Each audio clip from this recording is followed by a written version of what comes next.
মিনুর রান্নাঘরে সবাইকে স্বাগত। আজকে দেখাবো ব্রোকলি সবজি ব্রোকলি রেসিপি। এখানে ব্রোকলি ভালো করে কেটে ধুয়ে রেখেছিলাম, আর কড়াইতে জল দিয়ে ব্রোকলির টুকরোগুলো গরম জলে একটু ভাপিয়ে নিচ্ছি। অল্প একটু লবণ দিয়ে এখানে একটু ভাপিয়ে নিলে এর যে একটা ব্রোকলির যে একটা গন্ধ থাকে নিজস্ব, সেই গন্ধটা কেটে যায় আর সুসিদ্ধও হবে। এখানে যদি কোনো ব্রোকলির মধ্যে ছোট পোকামাকড়ও থাকে তাহলে এই গরম জলে ভালো করে ধুয়ে নিলে সেটাও চলে যাবে। এই জন্য ব্রোকলির টুকরোগুলোকে গরম করে নিয়েছি। হালকা গরম করে নেবার পরে তুলে নিয়েছি। এবারে পরিষ্কার কড়ায় তেল দিয়ে দিলাম। এবারে ব্রোকলির টুকরোগুলো রেখে দিয়ে আলুর টুকরোগুলো কড়ার মধ্যে দিয়ে ভালো করে ভেজে নেব নেড়ে চেড়ে।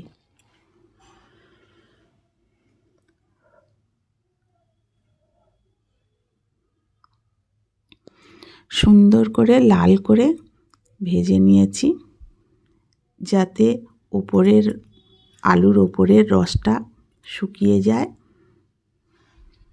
এতে আলুটা ভেজে নিলে ভালো টেস্ট হবে তরকারির। এই জন্য আলুটাকে একটু ভেজে নিচ্ছি। ভেজে নিয়ে এবারে তুলে নিলাম সমস্ত। আবার কড়াইতে তেল দিয়ে দিচ্ছি। এবারে এই তেলের সঙ্গে অল্প একটু ঘি মিশিয়ে দিলাম।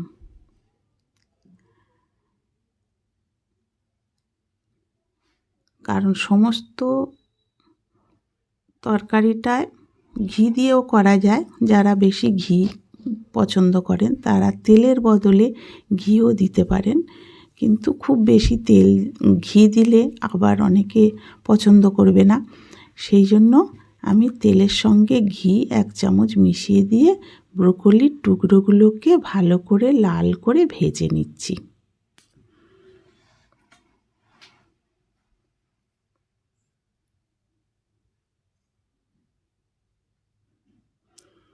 এবারে সুন্দর করে লাল করে ভেজে নিয়েছি। এবারে ব্রোকলির টুকরোগুলোকে ধীরে ধীরে একটা পাত্রে তুলে রেখে দেব। ব্রোকলি আর আলু টুকরো ভেজে নেওয়া হয়েছে। ওই একই কড়ায় আবার একটু তেল দিয়ে দিলাম। এরপরে 5 ফোড়ন ছোট চামচের 1/2 চামচ, আর 2টো তেজপাতা, আর গরম মশলার মধ্যে দারচিনি, লবঙ্গ আর মুখটা ফাটিয়ে রাখা এলাচ দিয়ে এবারে টমেটোগুলোকে দিয়ে দিলাম। এর সঙ্গে 2টো কাঁচা লঙ্কা দিয়েছি। চাইলে বন্ধুরা তোমরা এর থেকে বেশিও দিতে পারো। আর 2 চামচ আদা, আর জিরে গুঁড়ো 1 চামচ।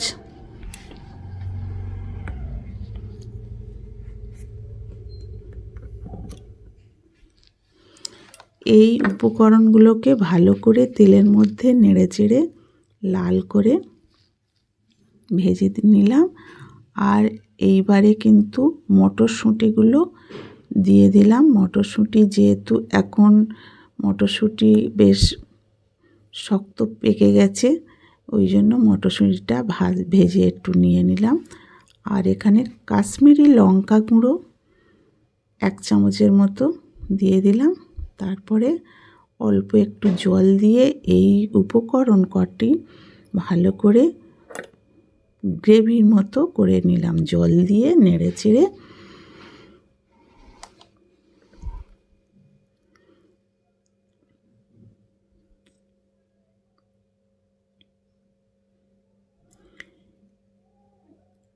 এইভাবে বন্ধুরা তোমরাও স্টেপ বাই স্টেপ কাজ করতে পারো।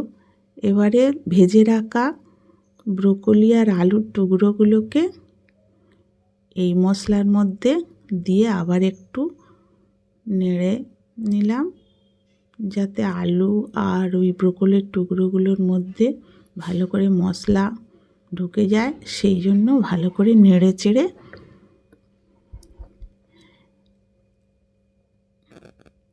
এবারে জল দিয়ে দেব সিদ্ধ করার জন্য। যে যেমন গ্রেভিটা পছন্দ করেন সেই অনুযায়ী এতে জল দিয়ে দিতে হবে। এখানে আমি জল দিয়ে দিলাম, সবজিগুলো একটু ডুবে থাকবে এই রকমভাবে জল দিয়ে দিলাম।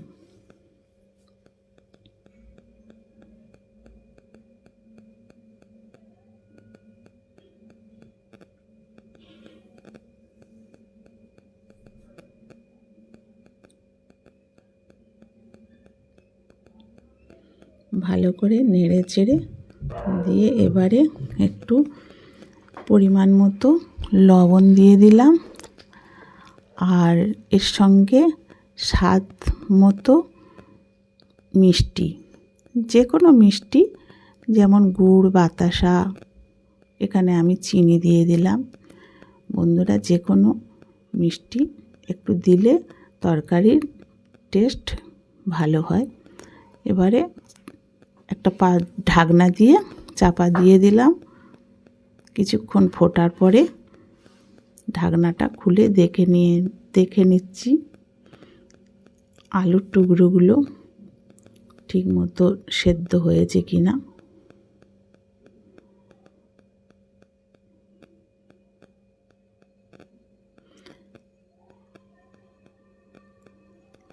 এখানে যদি সেদ্ধ হতে বাকি থাকে তাহলে কিন্তু আবার চাপা দিয়ে দিতে হবে। এখানে বাকি আছে, সেই জন্য আবার একটু চাপা দিয়ে যাতে ভালো সিদ্ধ হয় চাপা দিয়ে দিয়েছি। এবারে তারপরে আবার একটু চাপা দেওয়ার পরে খুলে দেখে নিলাম সেদ্ধ হয়েছে কিনা।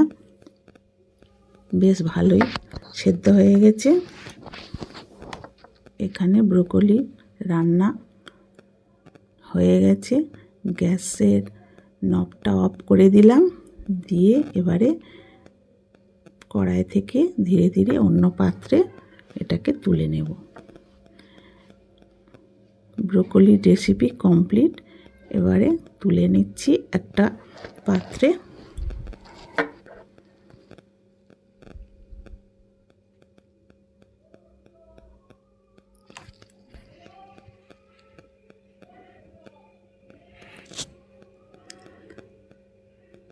সমস্ত তরকারিটা একটা পাত্রে তুলে নিলাম। এইভাবে বন্ধুরা তোমরাও এই ব্রোকলির রেসিপিটা তৈরি করে বাড়িতে খেতে পারো, খুবই ভালো লাগবে। আর এই ব্রোকলির রেসিপিটা তৈরি করার পরে এখানে তোমরা একটু ঘিও ছড়িয়ে দিতে পারো, দিলে ভালো লাগবে। এখানে আমার ব্রোকলির রেসিপিটা একদম কমপ্লিট। লঙ্কা গুঁড়ো দিতে পারো, এখানে আমি কাঁচা লঙ্কা ব্যবহার করেছি, যেহেতু বাচ্চাদের কথা ভেবে। বাচ্চা বড় সকলেরই কিন্তু এই রেসিপিটা সবারই ভালো লাগবে এবং পুষ্টিকর, হেলদি এবং টেস্টি, খুবই ভালো লাগবে। বন্ধুরা তোমরা এইভাবে রান্না করে দেখতে পারো, খুব ভালো লাগবে, টেস্টফুল। Thank you.